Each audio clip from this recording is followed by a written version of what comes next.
শেষমেশ এসে পৌঁছালাম শ্রীনগরে, কাশ্মীর।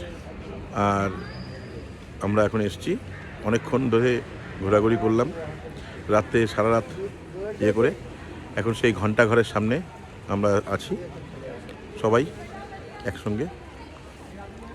শেষমেশ এসে পৌঁছালাম আমরা। হ্যাঁ, আমাদের জার্নিটা কেমন লাগলো? হেভি সুন্দর না, মাইন্ড ব্লোয়িং জার্নি হেভি হয়েছে আমাদের।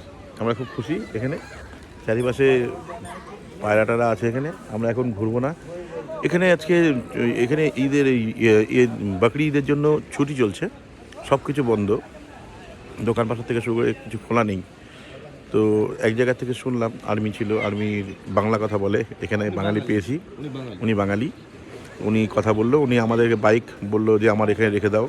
তা আমরা বাইক ওখানে রেখে দিলাম, তাতে আমাদের বাইকের রিস্কও থাকলো না।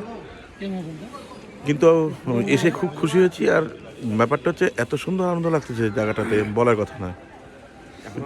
এসে যে পৌঁছেছি এটা একটা স্বপ্ন।